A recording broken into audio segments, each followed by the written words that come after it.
maraming salamat po sa suporta niyo. Mahal na mahal ko po kayong lahat. Hello mga kasawsaw, welcome back to my YouTube channel. And of course, before anything else, I want to say thank you for all the support and thank you for all the subscribers that, always there to support me. And of course, first of all, I am so happy, really. I know from the beginning that Alexi May Brooks will be getting the crown since I posted a video to support her. I always saying na Alexi Brooks really deserve to win the crown. The friendship that they have with Thailand, with Indonesia, and to those fellows candidates are very strong.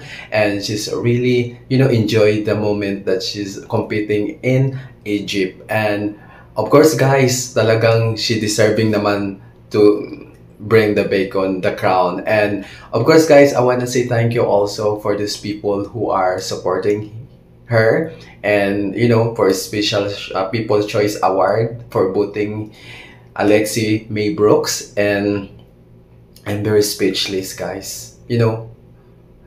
Sa dami ng mga pagsubok ni Alexi, the challenges that she encountered when she's competing in Eco International in Egypt, a lot of people like bashing, talagang nakita ko yun, guys. Talagang sobrang nakakasad kasi yun pa yung mga, generally, di ba, yun pa yung dapat sumuporta sa kanya, yun pa yung nagbabrag sa kanya down. And yun, nagsasabi lang ako na sana manalo talaga si Alexi May, sana manalo talaga siya. Yun dininig ng Diyos na nanalo talaga, na pinanalo niya yung crown. Kasi guys, deserving talaga ni Alexi, guys. Alam ko yung pagod niya sa mga sumusuporta. Maraming salamat. Dininig yung natin, dasal na manalo siya. Kasi yung gumawa ng gown, especially yung gumawa ng gown, guys, yung behind the back of Alexi Brooks, na talagang walang pagod, na sinuportahan talaga si Alexi. Maraming salamat. The designer, the muse, the management of Muse, thank you so much. If I pronounce well Muse or Mose or Muse, maraming salamat sa suporta ninyo kay Alexi. Maraming mga tao na talagang dinadown siya sa comment section, sa post ko. Talagang nag-keep silent lang ako.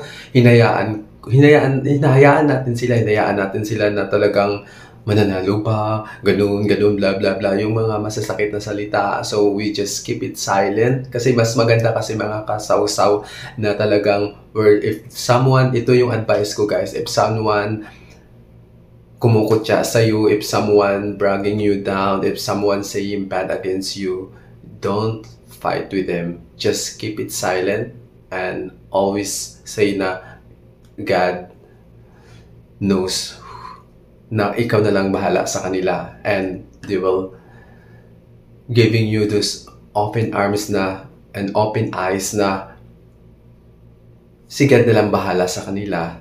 So, ginawa mo yung effort mo, ginawa mo yung side mo, as long as you didn't hurt someone, you didn't get hurt someone. So, ipapajuice na lang natin sila, guys. So, happy ako. Thank you so much sa mga nag-support kay Alexi. Thank you so much sa mga hindi nawala ng pag-asa, lalong-lalo na ako talaga, na talagang iniisip ko talaga na I hope that Alexi will bring the crown and proven to those people who judge her na sobra yung pangbabash. Pero hinayaan natin sila, hindi tayo nakipag-away. We're not just fighting with them because we don't lose the time na nagko-compete si Alexi. Talagang inano lang natin, yung support ng Pilipino talaga nandoon, yung suporta ng mga tagahanga talaga ni Alexi. They're just staying from the first day of competition until the winning time, di ba? Nakaka-proud talaga. Thank you so much. And of course, I want to say thank you also for those friends, Eco International friends with Alexi. They build a strong relationship like Thailand. Swadika, thank you so much. You are always there to our queen, beautiful Queen Alexi, and of course Indonesia. Even top that you are stand to last stand Indonesia and Philippines, but the love and care and support are there, so thank you so much. So yun lang masasabi ko, guys. I'm still speechless right now. I just wanted to say that those people who are supporting Alexi, thank you so much, thank you. And of course those people who are yung kumutya kay Alexi and yung nagbabash talaga na over below to the belt talaga na mananalo ba yan, blah blah blah blah blah, puro trust yung sinabi nila yun at dininig ng Diyos.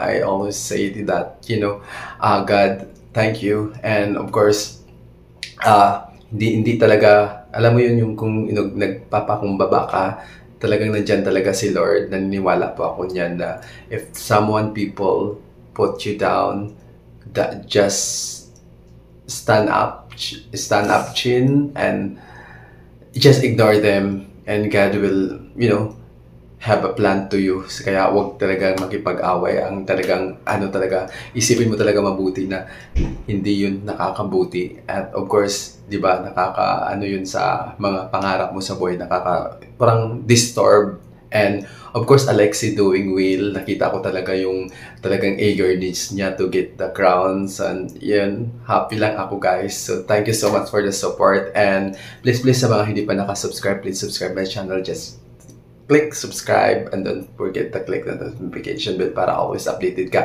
on my latest video. And of course, hindi ako naka-move on, guys, kasi, di ba, nung unang post ko pa lang ng video kay Alexi na manalo kaya, ay, panalo na to, ganun, blah blah and so on. So, ang dami talagang nagsabi na, sabi na, hindi mananalo, blah blah, ganun. Pero, nag-pray talaga tayo na sana manalo kasi nga deserve talaga ni Alexi na makuha yung crown. Kung hindi man, so dapat suportahan na lang natin yung manalo, di ba? Parang nag-hope lang ako na sana si Thailand, sana sa Indonesia, or either sa Philippines, at kung sino man yung manalo, so maging happy na lang tayo na makapasok si Alexi sa top 5. Pero God is good, so binigay niya talaga yung crown, so happy lang ako. So that's all. Thank you.